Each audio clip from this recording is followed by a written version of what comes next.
Ready for a smile? I'm Okay. ready. Okay, one more. Ready? Beautiful. All right. Cheese. Cheese. Okay, Earth let's is flat. go. Okay, and there are going to be some things I'm going to ask you to help me with in your bio. Okay, great. All right, I always have to do this for a moment. Eden, Just Be Spiritual Boom, heading you directly now into seeing and being more with Just Be practice, which will be at the end to help get you there meditatively now with video and audio. I'm here and I'm just going to have him say hey for a moment because I want to tell you guys something and I want to tell you more about him. So, Stephen Mathewson, hi. Hello. Please say hi. Thank Greetings. you. Okay, and you're in Florida right now, even though you're I'm normally in Fort in. Myers Beach, Florida, doing Okay, hurricane repair. there you go. First, before we even get into Stephen, I'm going to tell you guys today I was banned off Twitter. Or not banned, suspended off Twitter, as there has been much conversation about it being much more of a platform. But I think there was a misunderstanding, so I put a plea in. So last night, I posted a funny video of someone going into a Balenciaga luxury store to submit a resume to get a job. Yeah. And funnily, he was in S&M gear. So it wasn't anything too inappropriate. Like he was bare chested and had some things on, some leather pants. But the point of it was, hey, why don't you hire me? I'm in S&M, clothing. So they suspended me off Twitter because of that. But I don't think they really know the truth of it all. But we'll see. Because if I am truly suspended, I'm going to tell everybody. So that will lead us into Stephen. We met about probably a year and a half ago, would you say? Yep. Okay. In a constitutional group, or actually a committee of safety group, and Craig was in there, who was also an earlier guest as well. So now we have Stephen, who is bam, bam, bam. And I'm going to read a bio that he gave to me, which will tell you a lot about his bam, bam, bamness. He is a son of a Protestant minister. And he was the middle child, the only one with green eyes. Let's see those eyeballs right now. This is funny. He later became black sheep of the family. We might have to talk about this a little. Always a creative, played constantly with his younger brother, John, learned to play guitar and started a 3-piece, how do you say this? Characha? Garage.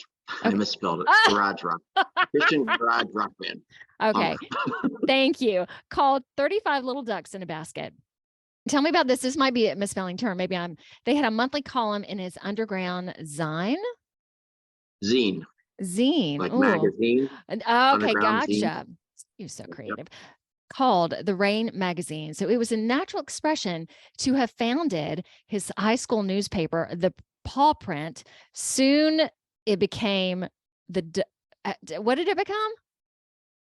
Oh, the band became And We Bowl Too. So you founded your school newspaper, but your band changed names. After high school into And We Bowl Too. And then morphed into, tell me the full name of this. The next band was Mr. Willie Cornelius Flaming Snake Oil. I have a long name thing. Okay. Tragically, the band ended when a couch smoldered at their practice mini club called The Lab. Yes. What an interesting life. Stephen went on to found Neo-Progressive Arts. Okay, tell me about this. It was the Summer of Love 2000. What does that mean? That's when I fell in love with my kid's mom, and I just called the Summer of Love. Oh, got it. And that morphed into Neopa? Yes, Neo-Progressive Arts is a little bit long, so we shortened it to Neopa. Okay, which is a nonprofit organization that has an LPFM radio license, and the call letters are WNPA/LP on 102.5 FM, Canton, Ohio. And also in 2000, Stephen was dubbed with his radio name. Say it. Tyrone Semper. And this was because when John Wilkes Booth killed Abraham Lincoln at the Ford Theater, he said, and please pronounce this so I don't mess it up. Okay, so I was dubbed Tyrone Semper. We were going to constitutional meetings back in 2000, and Wow. my one of my co-DJs said, "I dubbed the Tyrone Semper." I'm like, "Huh?" He goes, "Because when John Wilkes Booth killed Abraham Lincoln, he said, 'Sic Semper Tyrannis,' which is Latin for 'thus always to tyrants.' He just killed him in the theater. He's like, 'Thus always to tyrants. They should die.'" Well, there you go. So the DJ and the show was born. Always a staunch man. I wouldn't describe you that as that way. And a constitutionalist, which you just saying that you started going to meetings in the year 2000. He has always marched to the beat of a different drummer, which I think everyone should do that and be as Yes. unique as they possibly can. He is a father of three, jack of all trades, master of few, Orthodox Christian, and essentially a freedom believer, friends with everyone, a peacemaker at heart, and a man of prayer. He loves everyone just like Ye.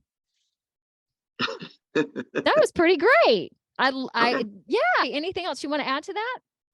Yeah, that's good enough. I All can right, go well, on and on and on, but that's good enough to start. okay. All right. Let me start. Knowing that you've been in constitutional meetings since the year 2000, that might be your. When did you start having your own great awakening or noticing that things in the world were a little, not a little, now they're hugely off, and they've always been off, but when did you start to notice that something was just not quite right?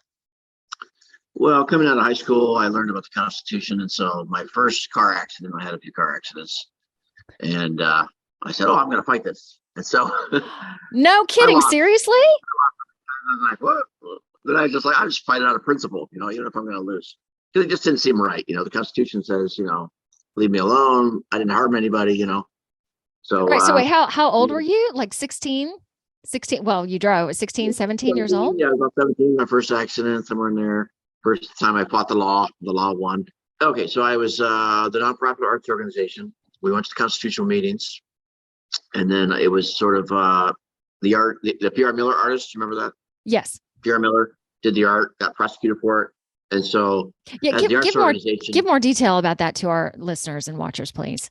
P.R. Miller, I think his website is prmiller.com. He does art out of junk. He grew up near a junkyard, and he actually helped. He was one of the founders for neo-progressive arts. And so there's so I could send you when I get home a newspaper article that has the three of us on, me and another guy and P.R. Miller.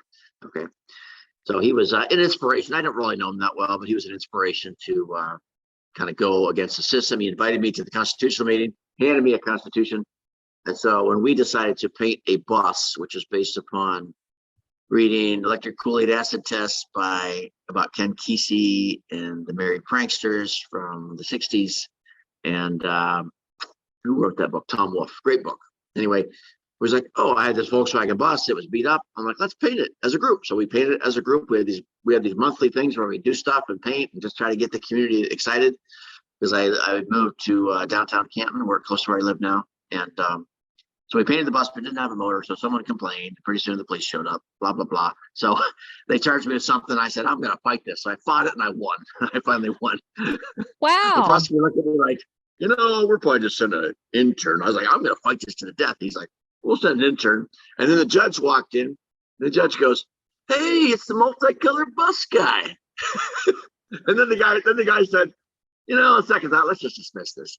So the police officer was all upset. He said, why didn't you get that guy? You got to get him.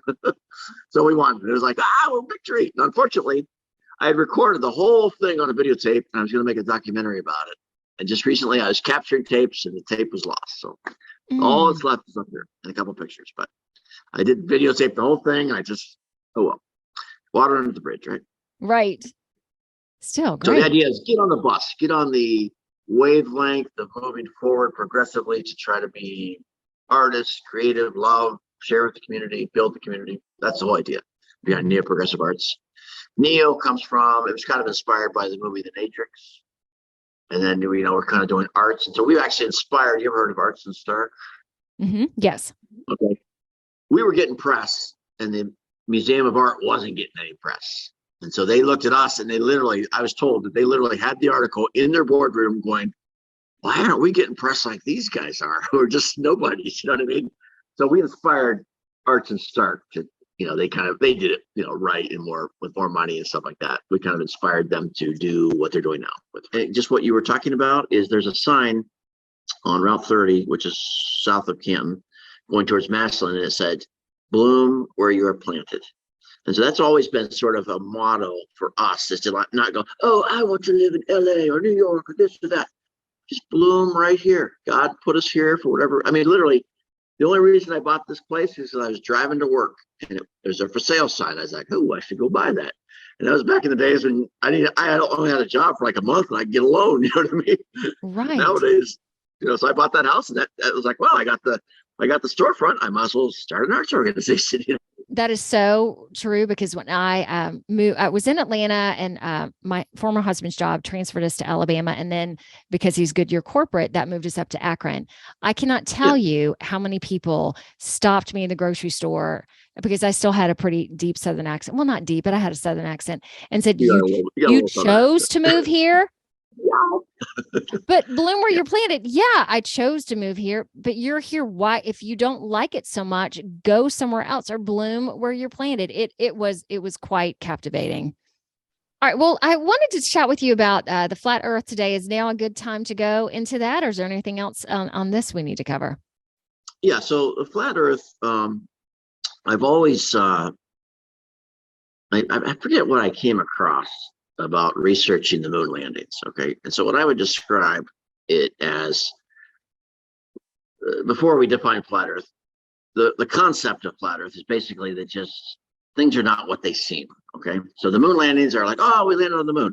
So the pillars of flat earth, they're based upon a triangle. Okay. And you got the moon landings, you have MK Ultra, and those are built upon that, becomes flat earth. And so so I was like, okay, my ex-girlfriend came, she's like, oh, you got to check out flat earth, blah, blah, blah. I'm like, I don't know about this. Sounds kind of weird. But I was like, you know what? I don't think we went to the moon. So I started researching more in depth with the moon. I said, okay, I'll look at flat earth theology, or whatever you want to call it, theory. And then I said, okay, I'm going to go deep under the rabbit hole with the moon landings. So I read books, I studied, I watched movies, all kinds of different things. I looked at pictures, and I was just like, I read several books. I'm like, we did not go. Okay, plain and simple. I've looked at MK Ultra, which basically, there's all these psyops and false flags. The moon landings were one of the few psyops and false flags that only a couple people died. Whereas, 9/11, all these other things, Liberty, bombing, Vietnam, thousands and millions of people died. So this is actually, it's a fun conspiracy. Only a couple of people died, So, so as I delved into that, then I started looking at flat earth. And again, flat earth is not that the earth is just a flat plane and that's all there is. Okay. And there's an edge and everybody falls off into the never land. What it means is. Can I come pause you for a second? Can you explain to people too? We've talked about MK Ultra, but never had anyone describe it. Do you mind describing that first from your perception? Okay. MK Ultra, MK stands for mind control with a K. Okay. And it was a program that was out of the OSS, which is the CIA, back in the 60s. And so basically all the music that you like from the 60s is MK Ultra inspired. Put up the Beatles, the Grateful Dead. They used LSD to further their cause of mind control. They used it. I mean, this is all common knowledge. It wasn't until the church committees came out in the 70s where they actually kind of fessed up to the fact that it was that there was such a thing as MK Ultra. And I believe that they've listed, like 100 programs, but I bet they've got millions of programs, and they gave birth to other programs, not just MK Ultra. It's like the new MK Ultra, whatever it's secretly called. In the early 80s, the head of CIA said to Reagan, he said, okay, we can basically make people believe anything. Okay. And so out of that comes 9/11, the war in Iraq, the COVID branch Covidians crap, all this vaccine stuff. That's all just MK Ultra in my book. So the moon landings are a fun way of pointing at the MK Ultra and showing that it just doesn't work. You can't get outside of this earth with a rocket and live to tell about it. Okay. The Van Allen belts. So, and then the real jump with, say, let's just call it flat earth for a second here. And I don't mean a flat board. I mean a plane. Okay. Like a flat plane. That's all we ever see. So if you don't trust that they went to the moon, which I don't, why would I trust anything that they say that they ever did? It makes me go, did you really do that? How did they, and, let's go back to 9/11 for a second. Planes crashed into a building. They totally exploded. Everything melted. And somehow they find the guy's driver's license at the base of the towers. I mean, come on. Well, what kind of idiot do you think I am? I'm not. Okay. That's just dumb. Okay. If you believe that, please go take a vaccine and, have fun with that. Okay. And let me put in there, Stephen.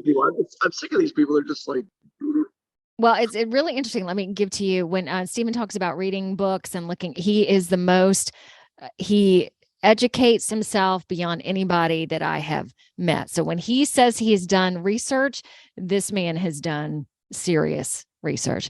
Please proceed. Okay. So I'm looking at the moon landings. I'm like, this is fake. Okay. Now I'm ready to take a look at what she's saying about flat Earth, my ex-girlfriend. So when I got to the pictures of Earth, that's when everything just crumbled. So what you have to do, and some people don't want to go down this path because they don't want to know the truth. They want you to just go, no, I'm going to have marshmallows and go to the moon with some duct tape. So when you actually take a look at the pictures of Earth, that's really the key, because this is public knowledge and they won't admit it. They'll distract you. But basically they take pictures of Earth and they splice them together. So satellites only go up about 100 miles or so above the Earth and they take a picture. All the pictures you see of the whole globe are computer generated completely. And when you look into it, all of this goes back to my belief in the trivium education, which is grammar, logic, and rhetoric. Okay, so grammar is taking in all the information. So for instance, let's just go apply it to, quote, flat Earth, flat plane, whatever you want to call it. I looked it up. They took pictures. They can only go up so high. Okay. And they had to splice them together with a computer. Okay. And then the logic was, well, gee, why don't they just have it? Why don't they have, I got a phone. Why don't they have like a Earth cam mount? It's the 80s. Where's our rocket packs? Okay. and so they can't. And they, for whatever reason, even these Artemis pictures, I'm going, oh, geez, this just looks like bad. I've seen movies that look more real than this, So when you look at the pictures of Earth, then it suddenly goes, well, if they didn't do that, and NASA itself, the word NASA means deception. Okay. And so when you look at what NASA's fakery, I don't trust. They're just one big psyop. Okay. I don't trust them at all. They're run by a bunch of Nazis, is how they got the thing going. And even Werner von Braun, who started NASA, on his grave, it says the truth. So I looked that up. But when you look at so flat Earth fan is a great way to go. Let's go back to Operation Paperclip for a moment. That a lot of the Nazis from World War II were brought into the United States to work on. Plus. How many? 35,000. 35,000. And this used to be a conspiracy theory, and it is not anymore because it is well documented and well proven. Okay. Yes. And my brother John, who I mentioned in the bio there, I was in the band with him. He used to say, I never finished college or anything, but I consider I'm always educating myself. Okay. Mm-hmm. So he always I've read so much of World War II stuff. I could just sit there and read World War II forever. And so that he always considers I had like a minor. I would have a minor in World War II studies just based upon how many books I've read. Right. And so I knew about Werner von Braun and the Nazis. They killed in this glorious thing. Oh, we've killed the Nazis. They killed 20. Okay. They didn't kill 50,000. Okay. A bunch of them escaped to Russia to rocket research, and then a bunch escaped the United States. Albert Speer, which was Hitler's armaments minister, he came to America after he got out of prison. He was the only Nazi that wasn't killed in that little group of 20. And he looked at America and he goes, wow, this looks just like Nazi Germany in 1933. And that was like in the 70s, So. Right. So that's the whole thing about the flat Earth is really just like, what do you really see? Okay, so I get up in a plane and I'm looking and I don't see no curve, okay?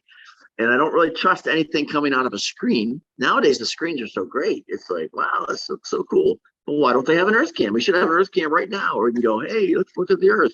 Mm-hmm. Oh, national security. Oh, come on. That's what they say for everything, okay? It's just retarded. So again, that frees you up when you don't have to have those chains. Oh, I gotta support the globe. And when you start thinking about it, the globalists are so like anti-human that a plane is so much more peaceful. It's like, I love everybody. I don't need the elites telling me to go to war and kill those bad guys. Well, they're just like me. They got to go to work and put their pants on one leg at a time, you know? And I love what you said too about just like so many, all of my podcasts are just, even if you don't agree, just open your mind into a possibility. And if you have never thought about NASA before being a load of poo-poo, let's call it that, what about that? Start investigating and going down your rabbit hole, because as I've spoken before, there are so many rabbit holes. Yeah. So one final thing on the yes. final thing. Me and my son, we go to we love tech and stuff like that. So we go to like Air Force museums. We went to one in Arizona. And we're looking at just hundreds of planes. It's almost overwhelming because there's like a airplane museum. And I can literally look at any plane and just be like, wow, think about the engineering. I could look underneath it and I go, think about the engineering team that had to design how that went for those landing gear and that little tiny piece. The whole team was designing that. And then I went to the moon section, the space section, and it was like cardboard. It was so fake. I was like, this is just ridiculous. I don't believe in any of it, So anyway, when you open your mind to that, it does free you up. And so half the people I tell this about, they start having spittle at their mouth. They're like, oh, how dare you? And other people are like, no, it really doesn't matter. And I'm like, yeah, man. Does it really matter whether it's Earth or flat or globe?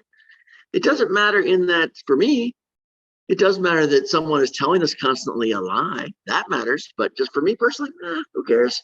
And I always tell people, I'll bet you $5 the Earth is flat. It's different than what we've been told. And if you want to bet it's a globe, as soon as we're on a spaceship looking from outer space, I'll give you the $5 and you'll win. Okay. So I bet about 10 people that. Okay. Let me ask you this, Stephen. There's a belief also that the end of the Earth is Alaska, that no one has really been beyond a certain point. What would you say to that? I think there's plenty of evidence for going to the north, but going to the south. And again, this is one of the conundrums of studying, for lack of a better term, flat Earth, is that Antarctica. World War II ended and the Antarctica Treaty happened. Okay, so the theory, again, it's flat Earth theory, and I would say globe Earth theory. The globe model is a great model.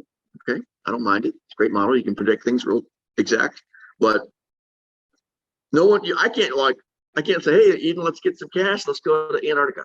We won't be allowed to go. Okay, number one, it's really cold. Okay, but they won't let you go. They only go under certain supervision and stuff like that. So they're hiding something. It's, again, why hide? Why not just tell the truth? Be true. Tell the truth. Let me add to that too. From a spiritual perspective, I have seen maps that look like the Lord of the Rings maps that show let's say our continents. And then outside of that, there's actually Atlantis here. And there's, all these ascended places or places that we've heard about that are just fairy tales that potentially they're our neighbors. Okay. We're not talking about galaxies or, to me, it's the back door. So all of this is so, again, interesting. And I always talk to Stephen or to Steve, I'm talking to you right now. And we always talk about, there's not only just more to our planet, but in terms of ascended beings, all of that. Again, broaden your mind. There is so much more. Do you want to take this time to go into your beliefs, or you're pointing your finger? People can't see. One final thing before we close out this topic. A planet is a wandering star. Now, whenever we're on a spaceship, Eden, and then I bet you the $5, and then when you can see our planet rotating and everything they said, then I'll say, oh yeah, it is a planet. I don't think it's a planet. I think it's a realm. Okay. That's my little eyes has seen it's a realm. That's all I've ever seen. Everything else is magic and smoke and mirrors, in my opinion. And I think once you look into it, you're starting to see the same way. And guess what? It's okay. I'm going to probably live and die, and so what? I think a lot of this will come to light very, very soon. And part of it is that there is so much that is not real, so many smoke and mirrors, so many things that we Yes. have been led to believe that is true, that is not. So again, Yep. people research, research, research. And when I say everything, when we talk about Yes. our existence on this planet, that's huge. When we talk about On this NASA, planet. Yeah. that's huge within, because as a young child, I don't know about you, Stephen, you're brought up to, oh, look at this. And when they landed on the moon, and oh, and look at, they're going into space right now. And then do you know in the, what was it, in the 80s, the shuttle blowing up? Do you know anything about Yes. that? Again, that's part of the I mean, they're doing something down there with rockets and stuff like that, but Mm-hmm. they always go like this. If you watch the rocket go, now if I was going to the moon, I'd just go straight up and go to the moon. But they can't get out of the atmosphere, blah blah blah. And gravitational theory, which is what another concept.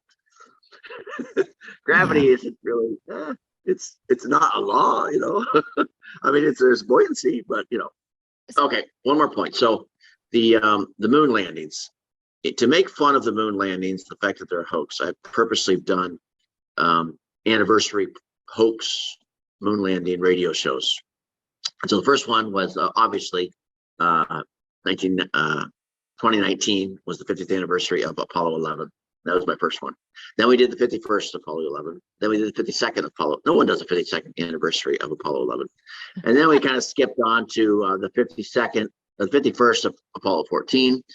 That was this year. And then this year, we also did the 50th anniversary of Apollo 16. And we're going to close out the year with the 50th anniversary of Apollo 17 live at George's Lounge on December 30th, last Friday. It's our monthly radio gig at George's Lounge. And I'm going to be, Commander Tyrone Semper, Apollo 17 hoax show. So that's going to be our final nail in the coffin. Nail in the coffin. I'm going to dress up like an astronaut.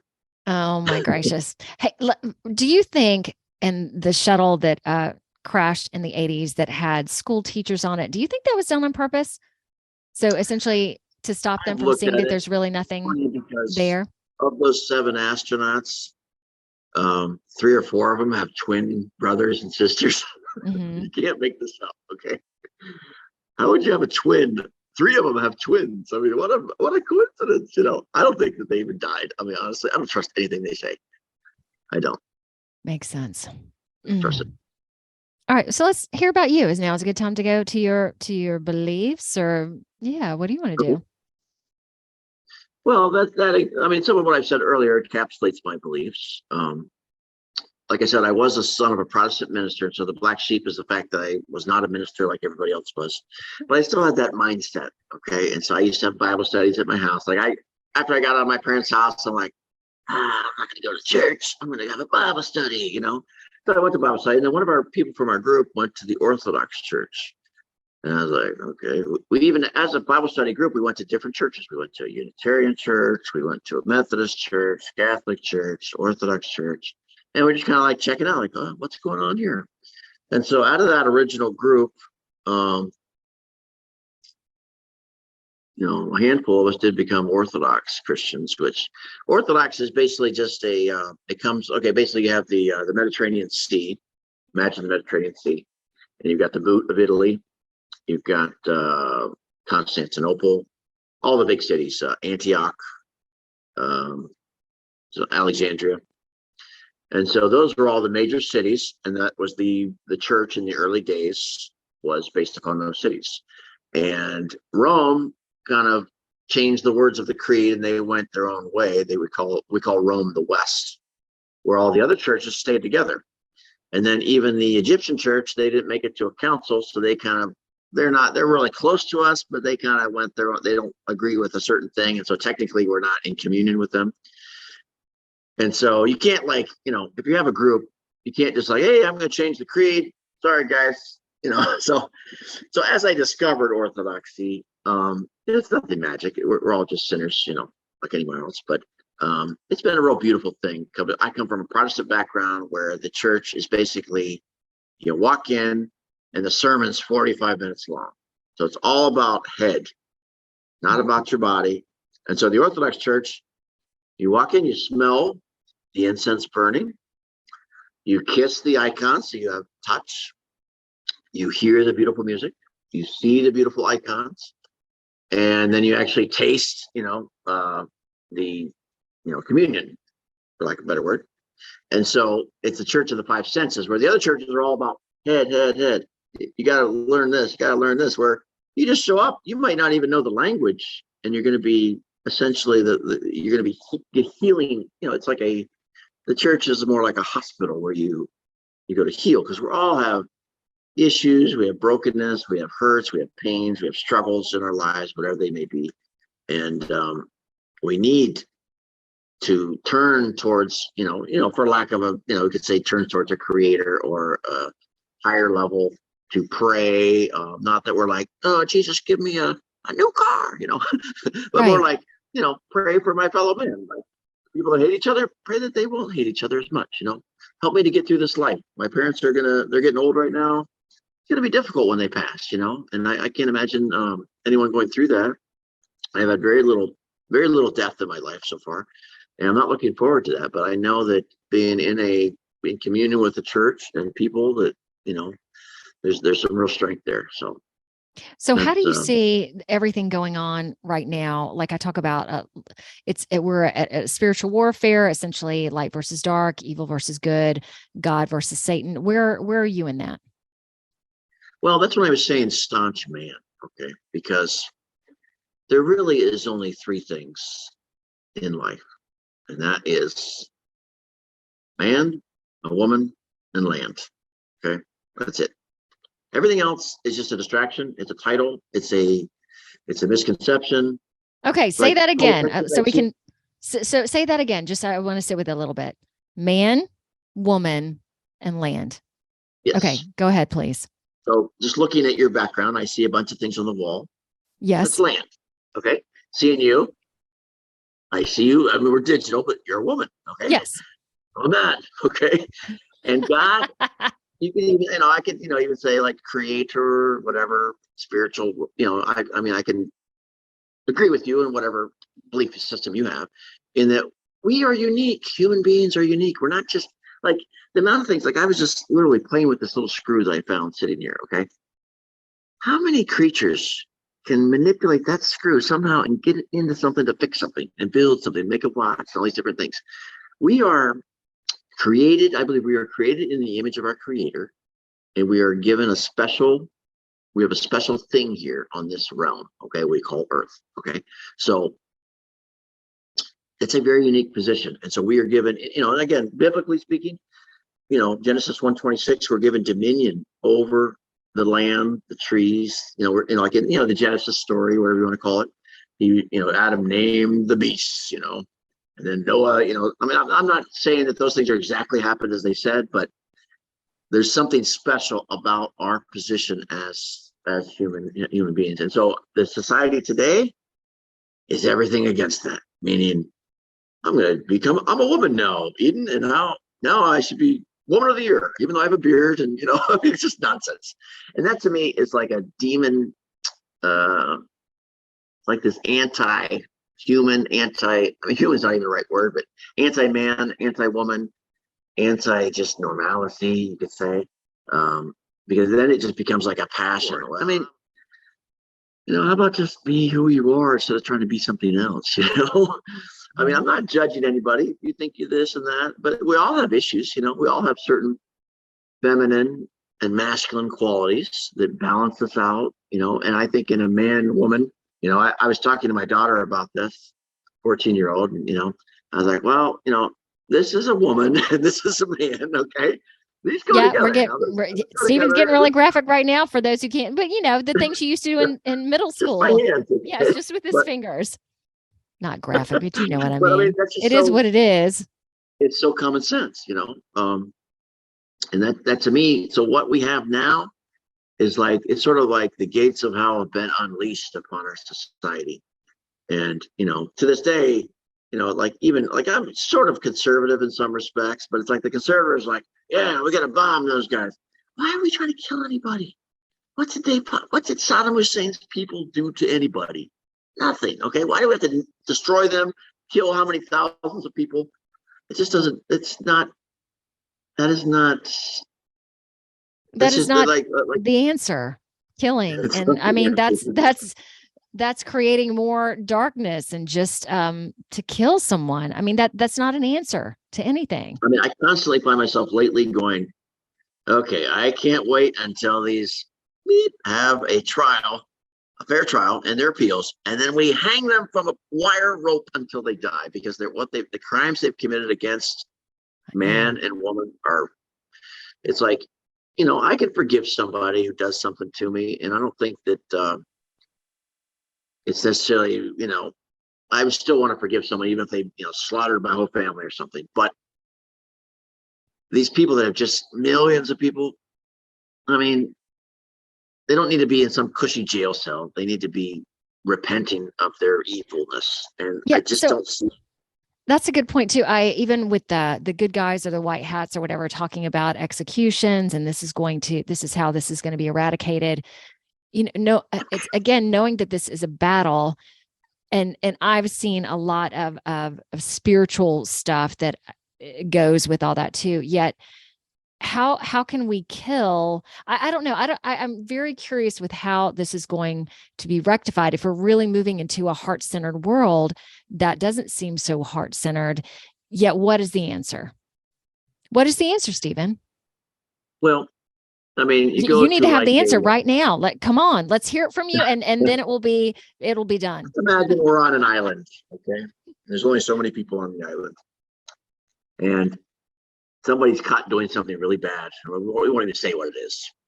There becomes a point like, can't we just get some stones and just get rid of that? Because they're just not going to help anything. I know it's not the greatest way to go. And I hate to even say that, but lately people have done such wicked things. I cannot make any other Right. excuse. The fact that they're pushing a psychological operation on people to where they don't know whether they're coming or going. And they basically, those who are awake can see that it's a lie from the beginning. And people are dying from taking their so-called cure. And I mean, let's face it, doctors aren't allowed to heal. Lawyers are just practicing. Okay. So it's like, this is just it's a broken, this is like basically been happening since the early 1900s. Just this whole system of control. And they're planning this and all this stuff. And we have to reject it. And you know what? I was literally on my own, just felt like I would mention some of these topics and people go, oh, you're a nut job. And now so many people, I said, you know what? I'm glad the pandemic happened because there's Yeah. so many people that have waken up and now they're like arm in arm, like, hell yeah, let's get them. Let's fight back. Let's stand up for what we believe. And And I'm I very mean, excited. Look, Balenciaga, that to me is very small in the bigger picture of things. Yet that alone has captivated people and allowed them to suddenly see, oh, there are all these plants that are in this photo shoot. Plants, not plants like growing plants, but they're this little thing has been placed there. And everything has a dark purpose. Like, say there's this photo shoot with 80 things because they're very intricate. Well, that actually means something. And if you look it up, you'll get to see what it means. And it's not nice stuff. And I think people are really opening their eyes because of this. But again, if that's going to be part of what it's going to take to happen, whatever needs be. And exactly. it's so funny, Stephen, too, and not funny that I have so many people right now. Oh, so and so suddenly died.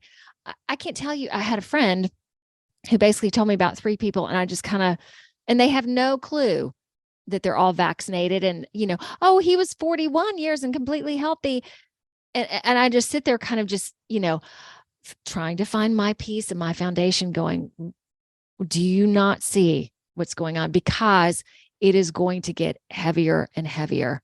And it's going to be a point where you cannot look away. Yet then, is it going to be too late?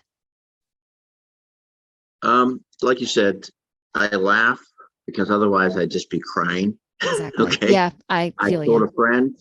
I told a friend, Orthodox priest, I said, don't get the vaccine.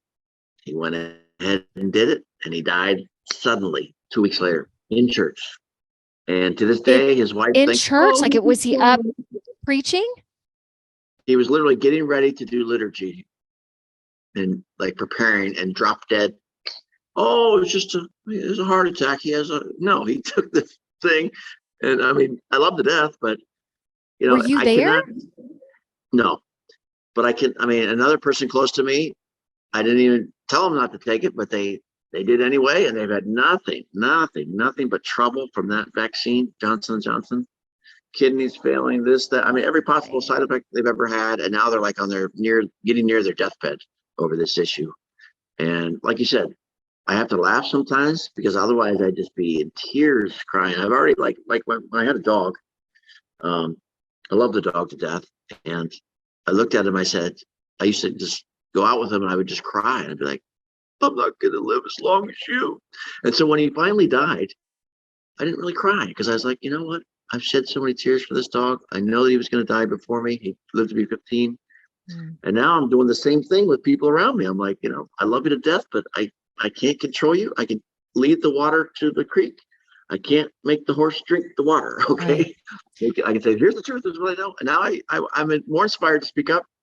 And I literally, nowadays, I'll pick fights with people just ideologically.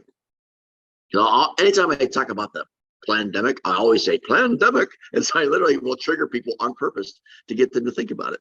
And then It has to be I'll find done. people on my side going, yeah, you're right. Other people are going, they won't even catch it. We are to the point, Stephen. I'm so glad you're doing that we have to start speaking up. My story about, Suma Healthcare, and re-implementing their mask policy. It was the first time that I said, because I would usually say it's unconstitutional, the Nuremberg Code. It was the first time that I basically said they don't work. They don't work. Where before I wouldn't have gone there, but now there is no reason to hold back because, if lockdowns are implemented again, more vaccines are implemented, how do you then, Stephen, knowing that your faith keeps you very grounded, what else keeps you grounded? No, that you're seeing, and when people die from COVID, like have heart, I mean, it's like timber. It's like suddenly they're standing and everything goes black and they just fall. It's just wild to watch. So how do you maintain? You said a little bit, but tell us more. Well, in the Orthodox Church, they take you from cradle to grave. So when I was, I'm divorced now, but when I was married, we had our baby, we had the baby baptized. Okay. And then someone else, not anyone related to me, died. Okay. And so literally the whole cycle of birth, death, life, marriage, living is all in there. And so I remember going to this is before Branch Covidianism, and a priest, his son had it's a little bit of mental health issues, and he tried to commit suicide, and it didn't work. Oh, and so then he did it again. This time he made sure it worked, and I never have cried so much at a funeral than I did. I mean, I literally, I'm a man, I'm a tough guy. I walked in there, and I'm just like, and my friend was beside me. He's like, "Here's a tissue," and that tissue was literally, I gotta wrung it out. And everybody in the whole parish just bawled. Okay, now he committed suicide, so it wasn't the same as a regular funeral, but it was just like that whole process of, there was something healing about all of us all at once at a certain part of the service, just bawling our eyes out together. This guy was a young guy; he was younger than me. He used to open up for us at the that lab club where I was Mr. Willie, the band, Mr. Willie Cornelius Flaming Snakeo. His band opened up for us. And so just to see like someone younger than me died. And so then again, so you have, my own kids, seeing them coming out of the womb, being born, being baptized, trying to raise them up, trying to give them life. And now someone else literally taking their own life or just dying from whatever. And so it's like, I mean, I don't know if you're familiar with Star Wars, but Yoda is like, death is a natural part of life, So I'm here today, another hurricane might come in tomorrow and just drown me, you know what I mean? I get hit by a truck, I get, fall off a ladder, break myself, So we have to live today. That's all we have. We have right now. And I would encourage everybody to do that. Live right now, love those you can, and There you go. Well, how is it being, lovely statement. Let me sit with that for a second. Thank you. How is it being in Florida versus being in Ohio? Do you feel a difference? Well, of course, the weather's different, but in terms of people's attitudes, their belief system. I'm in a sort of a wealthy community, so Mhm. I'm just considered like low worker, you know. You're the worker But I'm bee. working with some Indian guys, and they're kind of rough, but they're cool. So like I said, I'm friends with the. I went to have some drinks with some rich people, and it's nice. And I'm here with the lower guys, just kind of dirty. We're just getting all dirty and stuff like that. So it's sort of a touristy area right now. I really haven't talked to any. I've talked to just a handful of people, about any type of these type of issues. But even the workers are just kind of like, yeah, it's a bunch of BS. You know what I mean? So that's what I So the always cut the right to the Indian chase. guys? Yeah, they're Okay, like so they're American pretty Indian. they're pretty awake in terms Yeah. of things. All right, Stephen, for a final question, if it is final, what if there is something that that people may not know, or something juicy that you would like to share in terms of what you've learned? What might that be? Okay. This is a unique thing. Oh, My let's hear own it. research. It's July 4th, 2020. And this is when the lockdowns are happening. You couldn't literally. I'm a kind of guy. I don't have my kids with me all the time, and so I'm like, It's 10 o'clock. I'm gonna go out for a drink. And I can walk to a bar, see all my friends, hang out. Hey, what's up? How's it going? Have a nice time. Do whatever. So they closed down the things. There was no bars open at all, and so I started I met up with an old friend from high school, and he had 20 acres, and so I started going out to his house, and I would camp. And he's like, hey. Why don't you, I got an extra tent, just set it up. Come with it. So I just went out there every other weekend. Every weekend I was out there. And so July 4th, I brought the kids. He's got four-wheelers, he's got guns, he's got, you know, he's got a dog, and it's just nice to be away from everything. Yeah. Like, just being at home is depressing. It's like I can't leave the house and go somewhere. I can just sit and watch Netflix. I'm done with that. So on July 4th, it was a special. Look it up. July 20th. It was the moon was coming across the sky, and then right behind it. So the moon was going like this, and right behind it was Jupiter. Right behind it was Saturn. So I had bought this tripod for my phone. My phone is like way better than a telescope. And so the kids had went to bed, and I'm like, okay, now's the time. Everybody's asleep. So I set up the tripod, and I had I adapted an old telescope that you can spin and adjust it. Because with a telepod, if you have like the tripod I'm using right now, you jerk it, you miss everything. But then I had a zoom lens that clipped onto my lens. And so because the moon was here, and then it was Jupiter, and then it was Saturn, I was like, okay, this is gonna be perfect. So I could set it up, get right on the moon, and literally every 5 minutes I'd have to adjust these knobs to keep the thing. So I did video. I took hundreds of pictures, video, and then I was like, okay, I got the moon's cool, but it was like normally I can zoom in with my camera. The moon's about this big. With the zoom lens, the moon was like this big, okay, in the screen. And I can send you these pictures, by the way.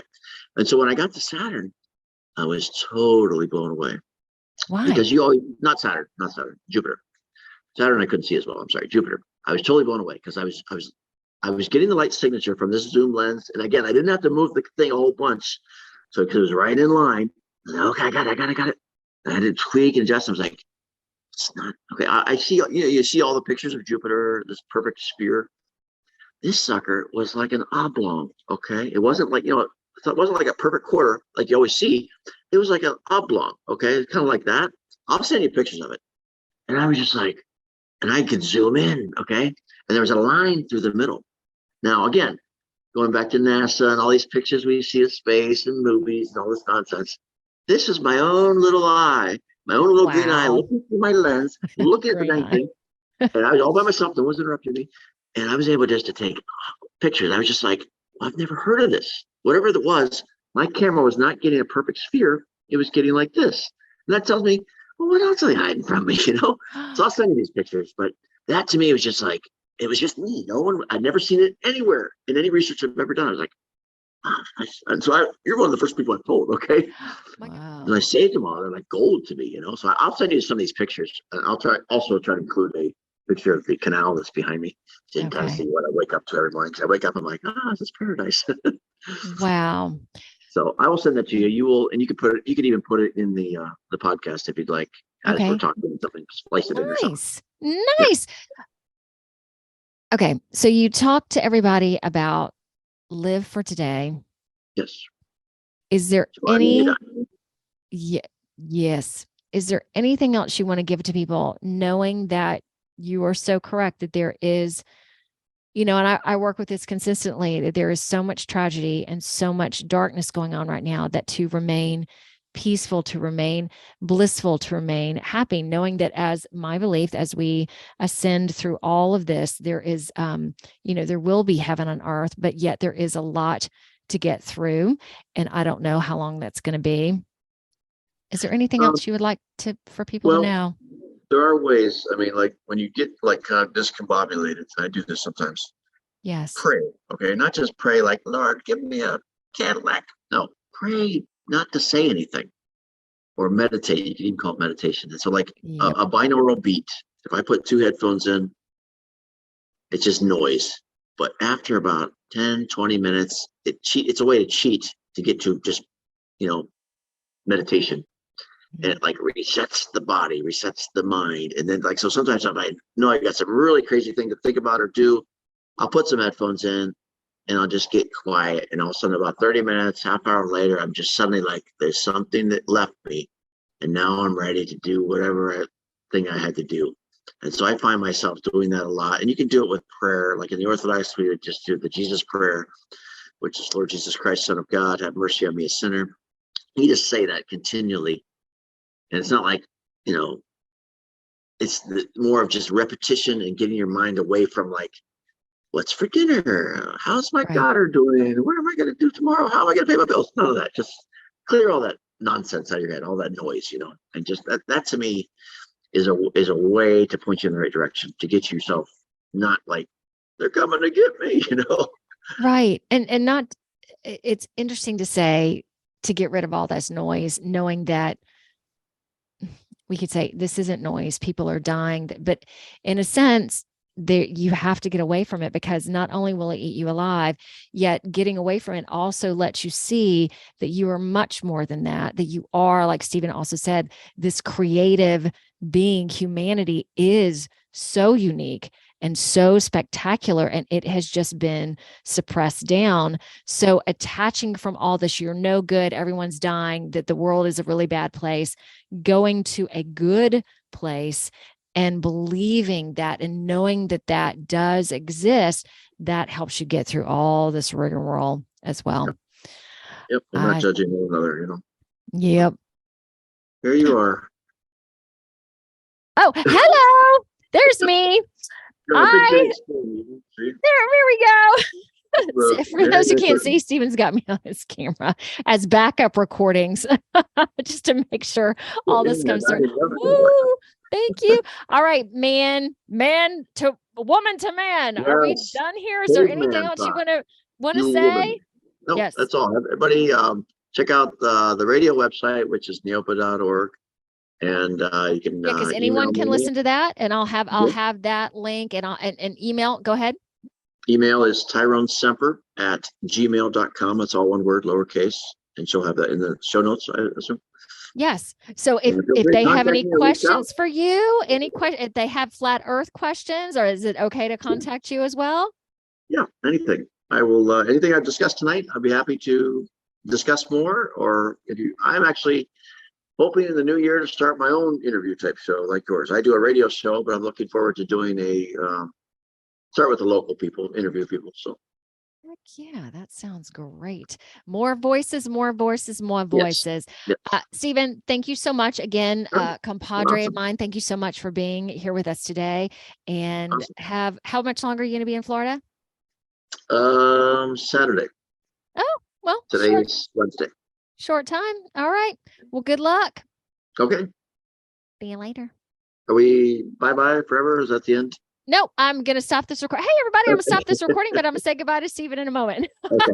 All right, bye-bye, everybody. Just be practice. Part of my work in these practices and within this podcast as a whole is not only to give you foundation and help you to find peace during all these revelations and all this turmoil that's going on in the world, yet to also increase your vibration, your intuition, all of this lovely spiritual stuff. So our practice today is going to be a little bit different.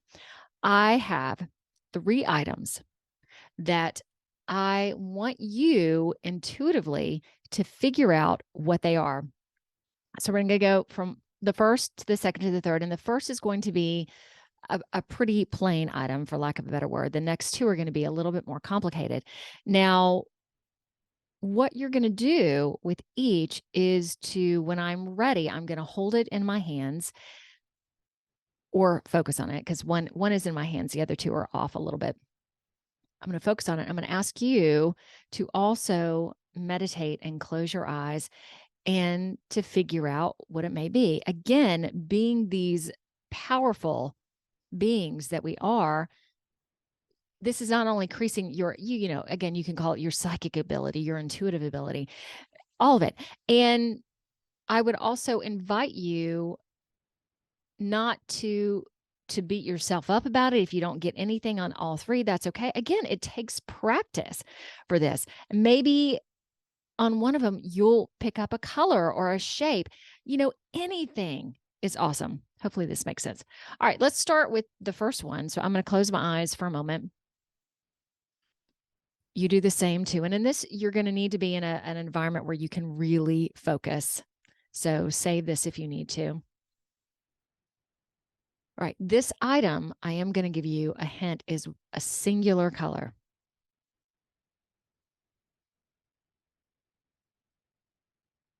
So this isn't an intellectual thinking thing. It is a heart. It is a feeling thing.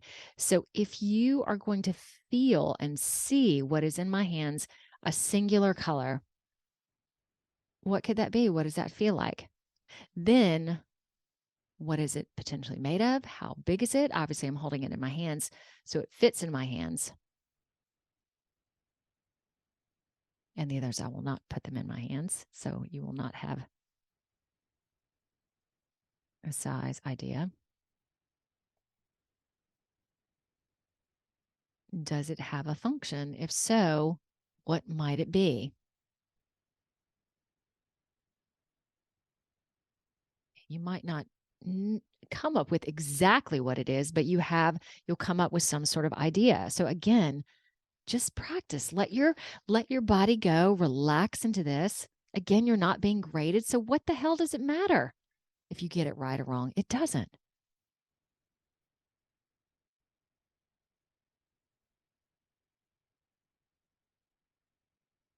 A couple more minutes or seconds.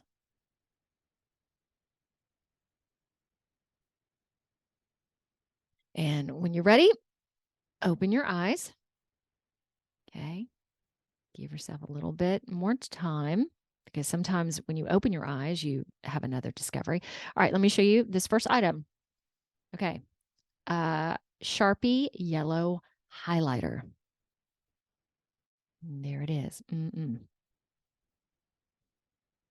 Process that, take it in, because we are about to go into the second item. Close your eyes, please.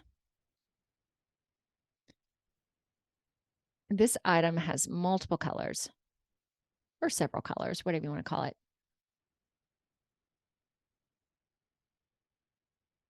See if you can tune in to those, which literally talked about color before. It's a frequency. If you can tune into those frequencies, what is it?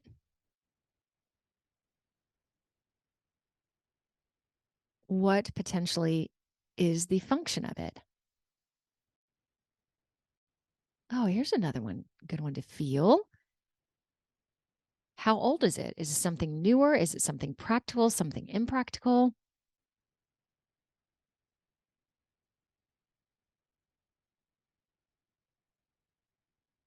Does it have a smell?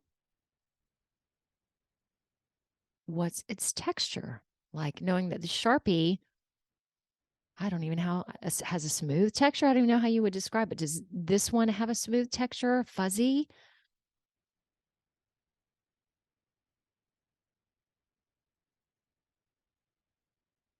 And the count of 3, we're going to open our eyes. So 1, 2, 3, open. Take a breath. And close to the mic here. All right, here's the second one. So very old. And some of you may not even know who Bing Crosby is or was. He was a famous dancer, actor. So you have vanilla ice cream. It's a box. It has kind of a, you know how butter containers or boxes have kind of that feel. I don't even know what to call it. It's not just a box feel, but there's some kind of coating on it or something. Okay, vanilla ice cream. Okay, let's let that one go. Right. Your third thing. All right, close your eyes. See, this can be pretty fun. Okay, now we're getting into a groove a little bit.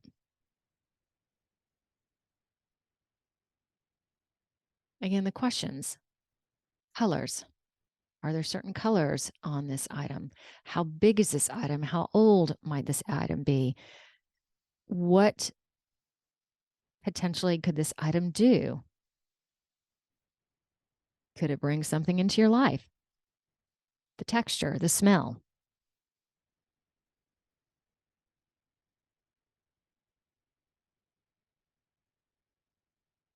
And there might be many ideas racing through your head. That's okay too.